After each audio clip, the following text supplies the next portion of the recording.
नमस्कार साथियों, दरवेश क्लासेस के YouTube चैनल से मैं मुकेश सर आप लोगों का हार्दिक स्वागत करता हूं। प्यारे दोस्तों, आज हम करने वाले NCERT एक्सरसाइज 4.2 का क्वेश्चन नंबर 6 से लेके आगे तक देखेंगे। दोस्तों, इस एक्सरसाइज में प्रॉपर्टीज़ का यूज़ करते हुए हमें क्या करना है कि फिलहाल जो क्वेश्चन 6 दे रखा है, आपको इसे वेनिस प्रूफ करना है कि ये वेनिस होता है, यानी इसको इक्वल्स टू 0 प्रूफ करना है आपने।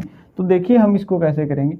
तो दोस्तों, आपको बता दूं मैं सबसे पहले कि ये सम आपकी बुक में सबसे यूनिक सम है, यानी सबसे अलग है। इसको सबसे अलग तरीके से करना है। इसमें जैसे बाकी समों में हम प्रॉपर्टी लगाते हैं वैसे नहीं लगेगी, अलग तरह की प्रॉपर्टी है।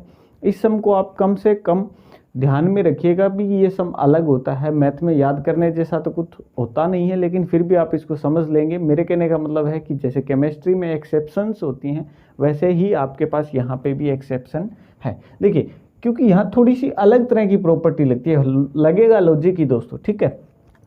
अब देखिए दोस्तों, अगर इस सम को मैं देखूं, अगर मान लो ऑपरेशन लगाने की मैं कोशिश करूं, यानी रो वगैरह को ऐड करने की या और भी किसी भी तरह की ऑपरेशन लगाऊं, तो ये सम मेरे से नहीं हो पाएगा।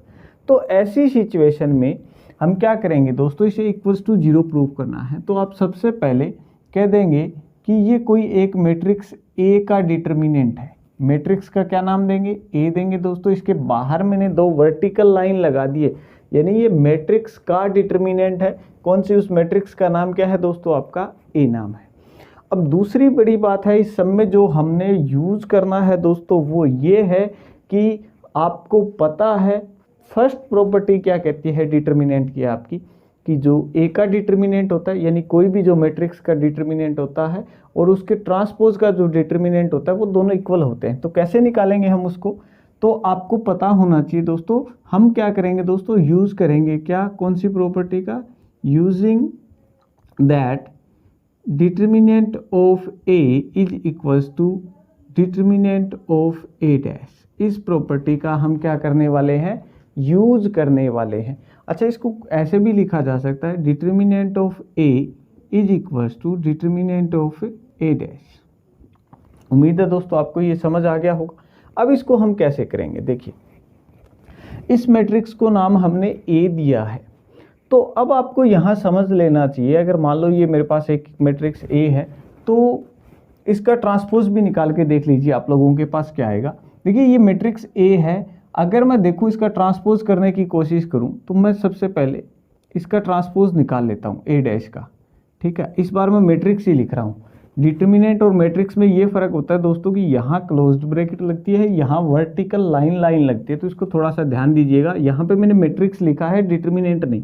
तो इसका ट्रांसपोज करूँगा तो कैसा आएगा दोस्तों, ये वाला जो कॉलम है वो बन जाएगा आपका रो, यानी 0 माइनस ए प्लस का बी, ओके। फिर दूसरा कॉलम लेंगे हम, तो ये आ जाएगा दोस्तों ए 0 सी। इसी तरह से मैं बाकी लिखूंगा तो क्या आ जाएगा, minus b minus c and 0। अब देखिए एक बात देखिए दोस्तों यहाँ पर, कि यहाँ पे 0 है, यहाँ पे भी 0 है, यहाँ प्लस का ए है लेकिन यहाँ माइनस का ए, माइनस का बी है, प्लस का बी है। तो हर एक एलिमेंट अगर हम ध्यान से देखें ना दोस्तों, तो यहाँ माइनस है, यहाँ प्लस है, 0 का तो चलो 0 है, माइनस सी है, यहाँ प्लस सी है, यहाँ प्लस का बी है, यहाँ माइनस का बी है, यहाँ प्लस का सी है, यहाँ माइनस का सी है, ये 0 का 0 है। तो यहाँ बात समझने वाली ये है कि एक्चुअल में जो ये ए मैट्रिक्स है, ये कैसी मैट्रिक्स है आपके पास में, स्क्यू सिमेट्रिक है, ठीक है। आप लोग क्या लिखेंगे, here A is skew symmetric. A कैसी मैट्रिक्स है आपके पास में, स्क्यू सिमेट्रिक मैट्रिक्स है। कैसी मैट्रिक्स बोलेंगे आप लोग इसे, स्क्यू सिमेट्रिक। तो अब हम क्या यूज करने वाले हैं दोस्तों, जो पहले प्रॉपर्टी यूज की थी, अगर कोई मैट्रिक्स स्क्यू सिमेट्रिक हो तो वो क्या होता है दोस्तों, उसका जो ट्रांसपोज होता है वो माइनस ऑफ ए के क्या होता है, इक्वल होता है। ये इतना क्लियर हो गया। स्क्यू सिमेट्रिक कब आता है, अगर एक मैट्रिक्स का हम ट्रांसपोज करें वो किसके बराबर आ जाए, माइनस ऑफ ए के। तो उसी का मैंने यूज किया है। अब हमने प्रॉपर्टी देखी थी दोस्तों ये वाली, कि डिटर्मिनेंट ऑफ, अब आप चाहो तो यहाँ पे फिर से लिख दो चाहे, वी नो दैट, हम लोग जानते हैं कि क्या ए का जो डिटर्मिनेंट होता है वो किसके बराबर होता है दोस्तों, ए के डैश के डिटर्मिनेंट के बराबर होता है, यानी ट्रांसपोज करने के बाद भी मैट्रिक्स के डिटर्मिनेंट पे कोई फर्क नहीं पड़ता। ये हमने सीखा था, पहली प्रॉपर्टी थी दोस्तों आपकी, जब मैं आपको डिटर्मिनेंट की प्रॉपर्टी करवा रहा था, इसी का हम यूज़ करते हैं। तो देखिए कैसे होगा ये, इसको जब हम कर रहे हैं तो लिख लीजिए। अब यहाँ पे एक बात सीखी हम लोगों ने कि ए जो है वो किसके बराबर है, माइनस ऑफ ए के है। तो हम ए डैश की वैल्यू यहाँ पे रख देंगे दोस्तों, ये वाला वैल्यू यहाँ पे रखेंगे। तो यानी आपके पास क्या आ जाएगा, ए का determinant is equals to determinant of minus A, यानी माइनस ए का डिटर्मिनेंट के बराबर आ जाएगा। यहाँ पर अगर हम ए का ऑर्डर देखें तो वो ऑर्डर है दोस्तों 3×3। अब देखिए, जब हम आपको डिटर्मिनेंट की प्रॉपर्टी करवा रहा था, जब मैंने कहा था अगर मैट्रिक्स को आपको स्केलर से मल्टीप्लाई कर देते हैं तो क्या होता था वहाँ पर, अगर मान लीजिए आपके पास कोई ये मैट्रिक्स ए थी और अगर आपने के ऑफ ए मैट्रिक्स थी, ठीक है, मान लो ए मैट्रिक्स का आपके पास में जो डिटर्मिनेंट है वो मान लो थीटा आता है, ठीक है, कुछ भी वैल्यू आती है कहने का मतलब है, ठीक है। तो आपके पास में अगर आपने इसको k से मल्टीप्लाई कर दिया ना, तो इसका डिटर्मिनेंट क्या आएगा दोस्तों, k की पावर n इंटू थीटा, यानी ये थीटा तो आएगा ही आएगा, उसकी मल्टीप्लाई हो जाएगी k की पावर n से, और n यहाँ पे क्या था, a का ऑर्डर था दोस्तों।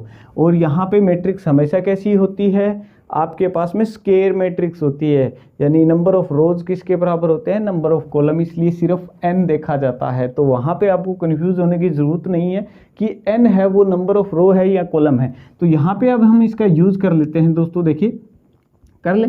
तो अब यहाँ पे आप इसको समझने के लिए, आपको बेटर समझाने के लिए मैं एक चीज़ लिख लेता हूँ कि a का determinant is equals to -1 into A, लिख लूँ इसको समझाने के लिए आपको, यानी k की वैल्यू यहाँ पे फिलहाल मेरे पास क्या है, यानी इस मैट्रिक्स को आपने -1 से मल्टीप्लाई कर दिया, तो a का डिटर्मिनेंट किसके इक्वल आएगा दोस्तों, a का जो डिटर्मिनेंट है वो आएगा -1 की पावर n की वैल्यू कितनी है दोस्तों 3, तो -1 की पावर कितनी लगा दोगे आप, 3 इंटू ए का डिटर्मिनेंट लिख दिया, शाबाश।